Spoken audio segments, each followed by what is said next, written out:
Ovidiu Oltean, The Great Depression.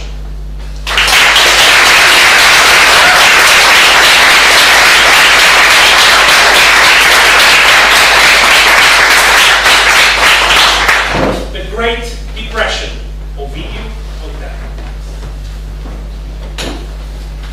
People say that in life there are two things that you can't escape from: death and taxes. Well, I see there's a third, and that's depression.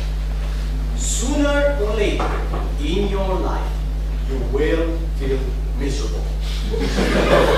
And you will like it. Mr. Contest Chair, fellow Toastmasters, dear guests, did you ever feel lost? So lost that even your guardian angel wasn't able to find you. So lost that your shadow called the police and said you are missing. So lost that even Google Maps gave up trying to find your location. Well, I did. After 11 years of successfully cheating tests at school, the saga came to an end. It happened obvious in my 11th grade. Why obvious? Well, because if I wasn't a successful cheater, it would have taken me more than 11 years to get from the first grade to the 11th grade. It was a physics exam, and I never saw it coming. Because although I was average at physics, I knew the most important laws. The law of attraction and gravity. I mean, girls were attracted to me, and they would fall right into my arms. The law of action and reaction.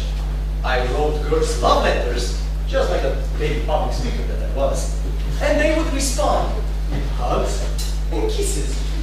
I knew the real-life physics.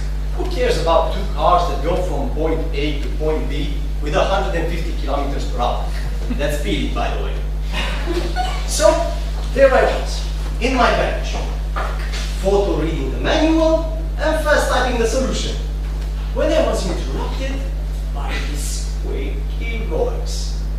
Oltean, you can stop now. It's enough. Now, I thought my teacher was convinced that I knew everything, and it was pointless for me to continue writing. Next time you want to cheat, make sure that you use protection. Is she implying what I think? Come and see. So I went in front of the classroom and I looked at my bench. And there it was. The most horrifying hole my eyes have ever seen. And through it, the manual was opened and obvious as a bimbo at a Toastmasters meeting. I surrendered my paper, received my one, and left the premises. Now, if I would have won today at a contest on the prize, that would be awesome. But back then, it was a disaster. I stormed out on the high school hallways just like a girl looking for ice cream after a breakup. Minus 200 on the Zen scale. When the break was over, I returned to my classroom.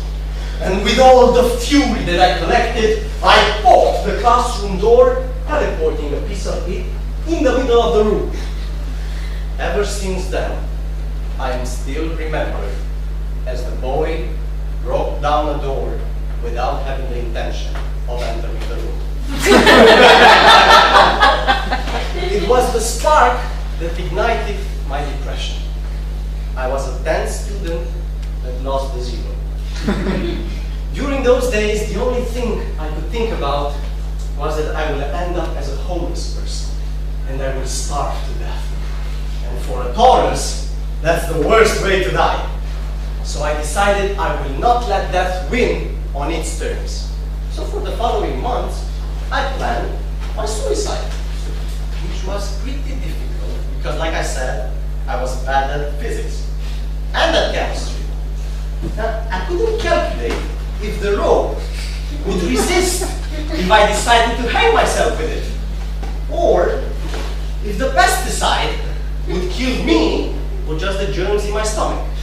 I thought about lying on the railway tracks But with all the trains being late in Romania, I would have probably froze to death.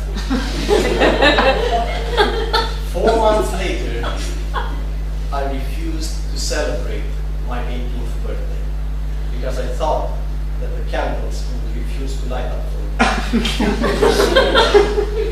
I refused going out with my friends from high school when they invited me for drinks, replying, "I'm not thirsty!" And I started playing video games on the rookie level, losing on purpose, just to prove myself how pathetic I am. It's easy to feel miserable.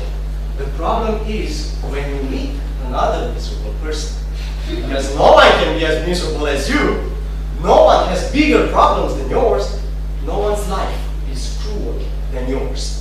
So what happens when two miserable persons meet? They share their sorrow, they confront it, and then they write a personal development book.